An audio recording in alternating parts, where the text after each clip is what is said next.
Assalamualaikum warahmatullahi wabarakatuh. Alhamdulillahirabbil alamin. Wassalatu wassalamu ala asyrafil anbiya'i wal mursalin sayyidina wa maulana Muhammadin wa ala alihi wa ashabi ajmain. Wala haula wala quwata illa billahil aliyil azim. Amma ba'du. Yang kami muliakan dan kami hormati segenap guru Madrasah Aliyah Salafiyah, teman-temanku khususnya kelas 11 MA Salafiyah Hajen.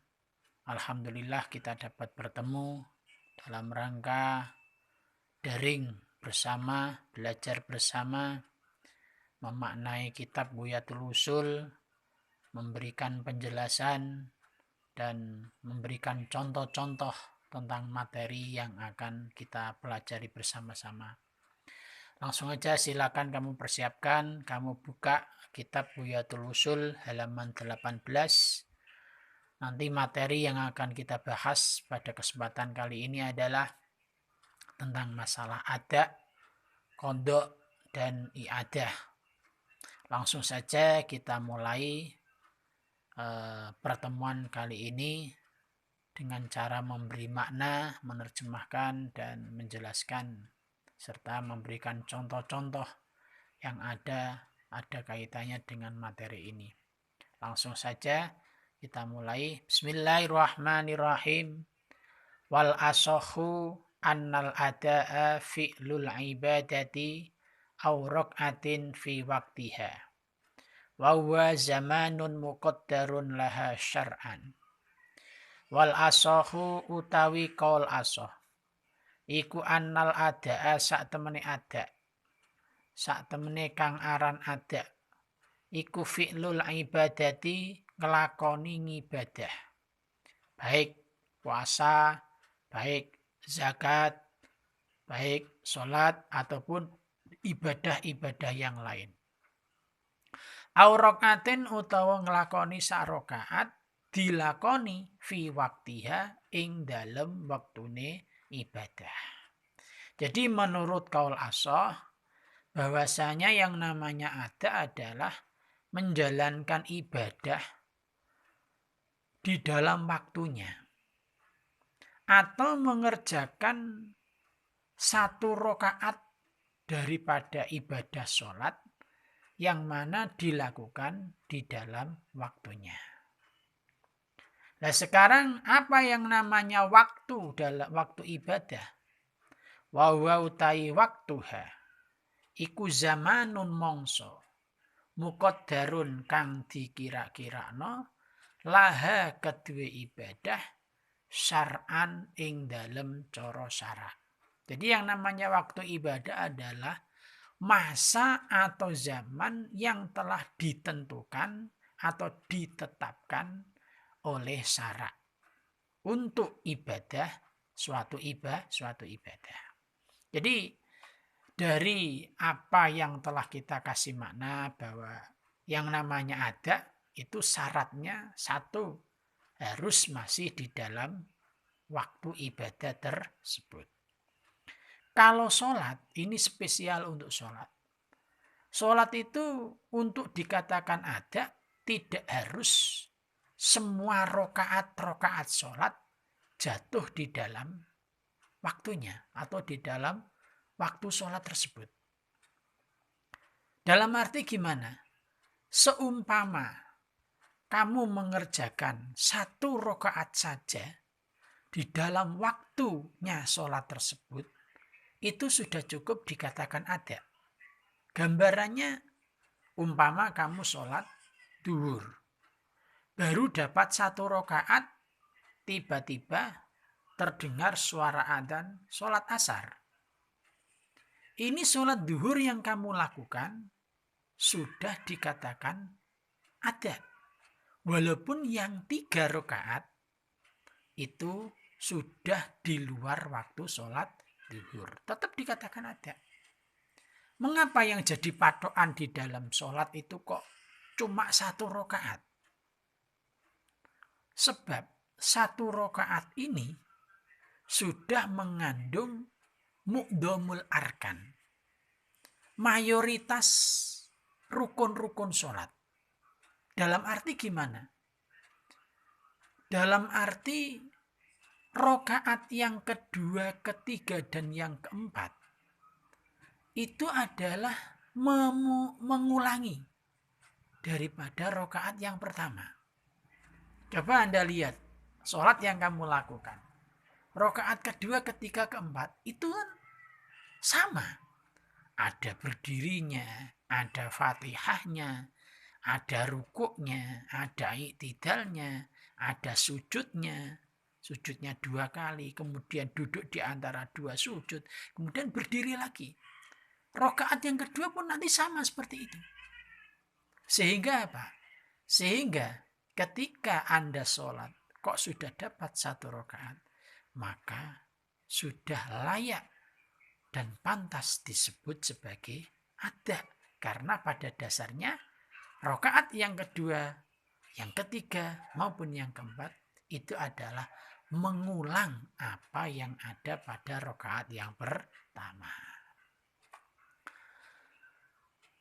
Jadi contoh lagi misalnya tentang puasa.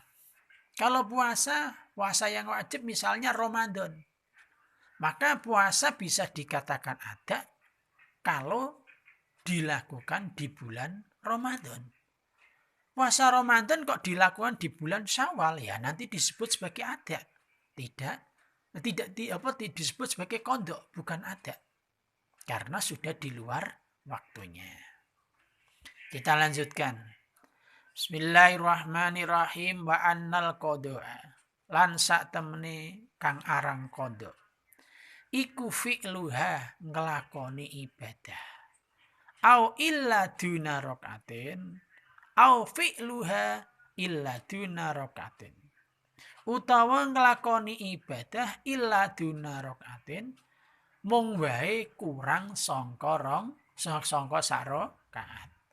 Ba'da waktiha ing dalem sause wektune ibadah. Tadarukan tujuane entek nglakoni sause wektune ibadah iku tadarukan krana kanggo nusuli. Nyusuli nok nggone apa? 5 maring perkara. Sabako kang wis dhisik apa mah. Sebabe apa kok nusuli nok nggone barang sing wis dhisik li fi'lihi krana kalakonane ing mah. Sapa sing nglakoni muktandin wong sing ngondoki.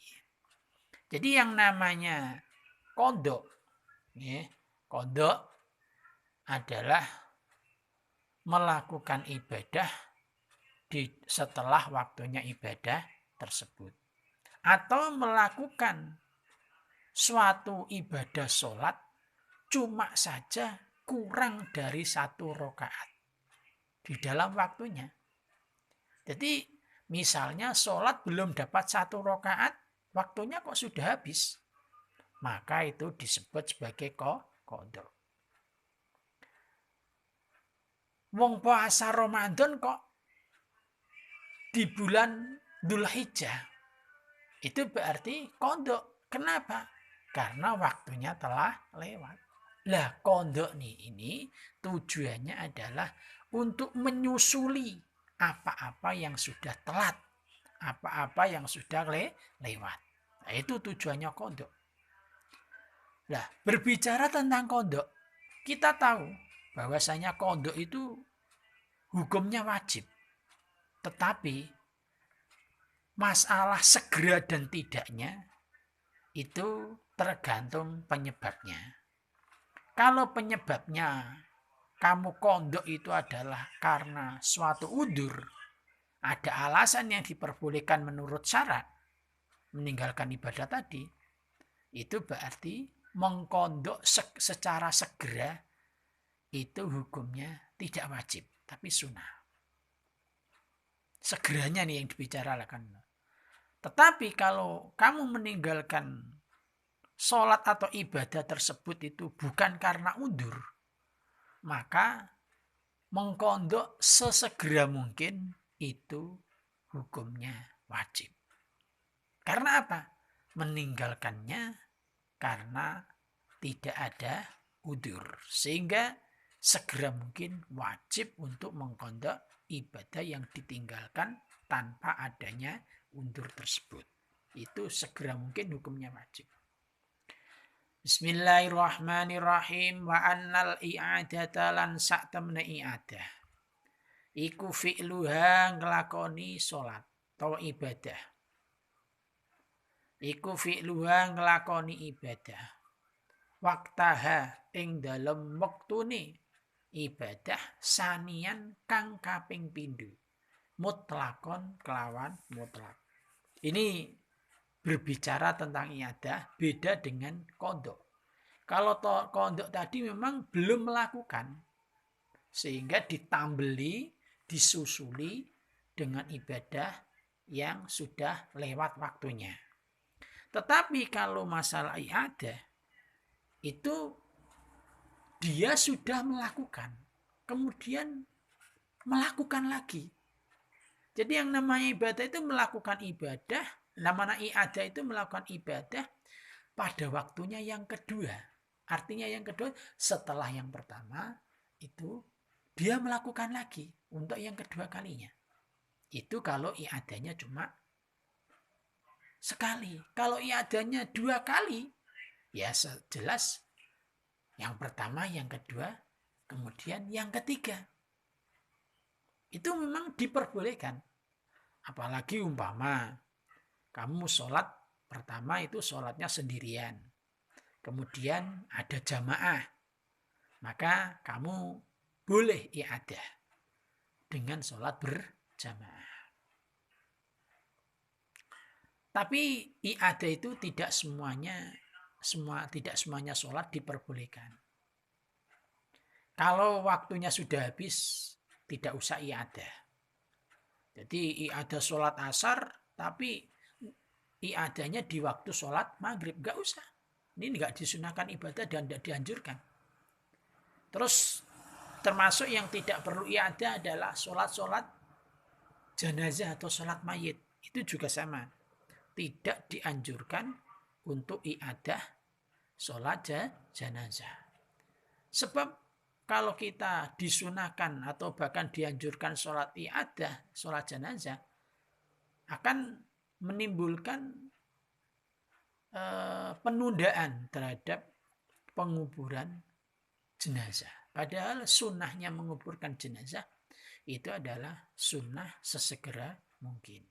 Oleh karena itu, kalau kita tunda-tunda, kita dengan cara diperbolehkan melakukan i'adah, tentu itu akan memperlambat pemakaman terhadap si mayit, sehingga kita akan kehilangan kesunahan yang ada pada Isra'ul Janazah, menyepatkan penguburan jenazah. Padahal itu sangat dianjurkan dan Nabi sangat senang akan hal tersebut. Sebab mayit itu setelah meninggal hendaknya segera dikubur agar bila mayit itu baik, dia akan segera merasakan nikmatnya kubur, dan apabila mayit itu jelek, maka agar tidak dijadikan sebagai kebanggaan bagi orang-orang yang jelek. Jadi tidak membangga-banggakan jenazah yang jelek tersebut. Oleh karena itu, bagaimanapun jenazah baik jelek maupun orang itu jenazah itu baik, segera untuk dikuburkan adalah hal yang terbaik dan yang sangat dianjurkan atau disunahkan oleh Rasulullah Shallallahu Alaihi Wasallam. Anak-anakku, demikian apa yang dapat kami sampaikan materi pada pertemuan kali ini.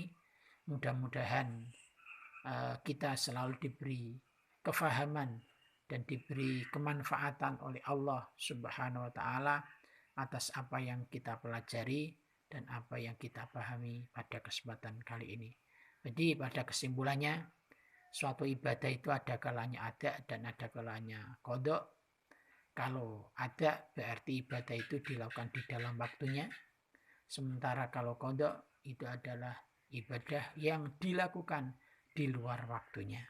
Sementara i'adah terhadap ibadah itu artinya adalah mengulang suatu ibadah yang mana setelah yang pertama dia telah melakukan, kemudian diulang kembali melakukan yang kedua kalinya, dan begitu juga seterusnya. Sekian, terima kasih. Mohon maaf. Assalamualaikum warahmatullahi wabarakatuh.